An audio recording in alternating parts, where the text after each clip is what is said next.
Welcome po sa kauna-unahang episode ng Negosyo, Asenso at Iba Pa.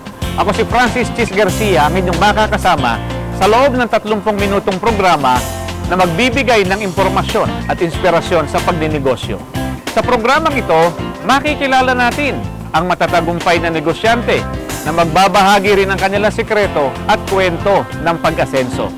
Ibabahagi din namin ang kaalaman ng sino mang nagbabalak na pumasok sa pagninegosyo. Ito ang Negosyo, Asenso at Iba Pa.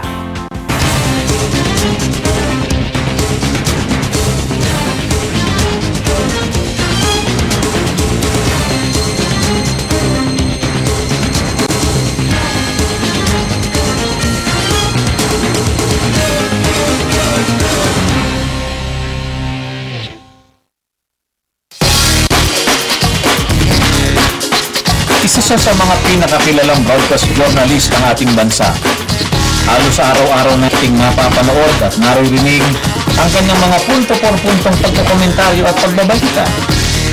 At ang kanyang may bahay naman, bukod sa madalas din nating makita sa telebisyon, ay gumagawa rin ng kanyang sariling pangalan sa larangan naman ng events management.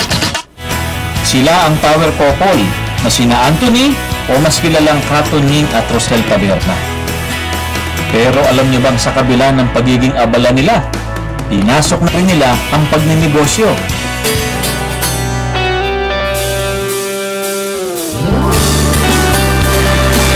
Pinuntahan ko ang mag-asawang Taberna sa kakaiba nilang salon sa Quezon City para alamin kung sino o ano ang kanilang pinagkakaabalahan kapag sila'y wala sa harap ng camera. Magandang araw sa inyo, Rosel and Katunying. Magandang araw po. Ang ibang ambience na naramdaman namin dito, pagpasok namin dito sa inyong salon, mahal ba yung ambience ito? Napaka-affordable lang. So, mapapadalas ka sa ganitong klaseng ambience. Parang yung yata ang dating niya eh. Parang pang high-end. Yes. Baka katulad yung ibang high-end, baka hindi niya kaya ng mga middle class. Hindi totoo yun eh. Mura. Pagpasok ko kasi, ang naging impression ko nga ay, wow, sabi ko, parang nasa Makati ang aking ang napasok na salon. Pero, hindi pala pang Makati ang presyo. Pang Nueva Ecija. Ano ang pangalan talaga nitong salon? The Blount. Sino ba talaga sa inyo ang mas inclined sa... Actually. Sa family pa lang ni Andy, si Ateng, ako, matagal na meron na yung family owned nila before. Meron sila salon for 5 years. Sa Panay Avenue naman yun. Dito din sa Quezon City. Dati na pala. Oo. Tapos ako naman, naging interested naman ako kasi nag-aral ako ng makeup. Nag-put up kami ng another salon, pero this time, concept salon. Dahil syempre, talagang techy na yung mga tao ngayon. So gusto naman namin, pag nagtayo kami ng bagong salon, may bagong konsepto doon, which is ito nga yun, yung The Blount Salon, we call it high-tech salon. Dahil lahat naman ng tao ngayon into social networking and even yung mga talagang laging on the go sa work, meron kaming ino-offer na mga iPads in every cutting chair. You can use it for free when you avail any of our services. And kung meron ka naman sariling gadget, meron kaming Wi-Fi which you can use. And ayan na, ngayon, updated na. Mas malaki na. 10 Mbps na, mas mabilis na.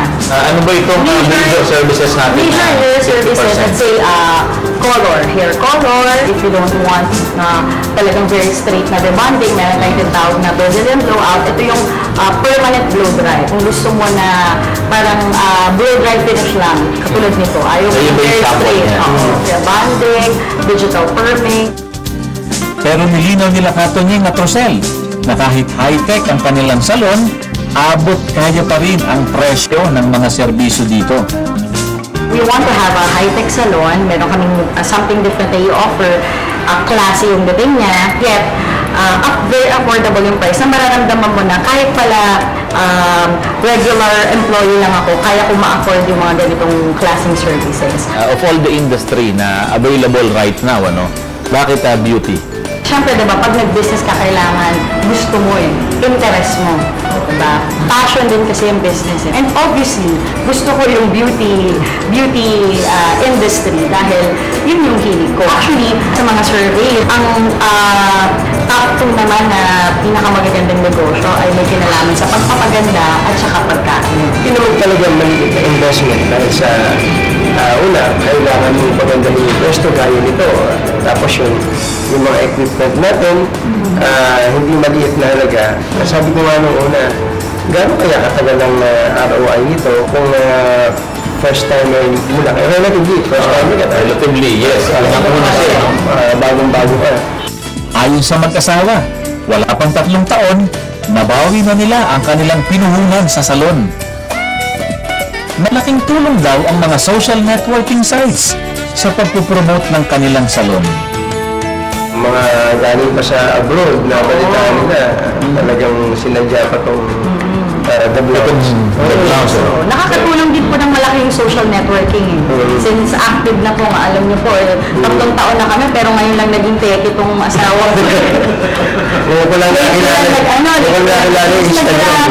So dahil syempre tumutulong din siya sa marketing, marami tayong mga kapamilya, kapuso at kapatid abroad na nakikita yung itong ang business namin.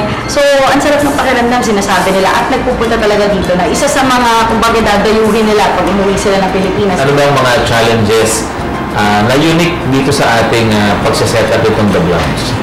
Dependent ito sa skills ng tao mo, no? So kapag kuha ka ng tao na mukhang magaling pero hindi pala magaling, problema yun. Ang swerte naman namin, magagaling talaga yung mga tao namin. At sa huli, ibinahagi ng mag-asawa ang sikreto sa tagumpay, hindi lang sa pagiging partner sa negosyo, kundi partner din sa buhay. Ako, nagpo-consult ako sa kanya pag may mga konting mga challenges or mga problems and aminin namin sometimes nagkakaroon din kami ng konting friction pag may mga issues na I agree and hindi siya nag-a-agree, pero syempre dapat you always meet halfway, diba? Diba, at the end of the day, ako pa rin tatay dito At yun naman ang doktrina sa atin. Hindi naman masamang mag-usap, makarating sa isang consensus, pero ang babae magpapasako sa kanya. At yun naman ang nangyayari sa amin. Lalo na sa usapin ng pagnegosyo at pagsasaka.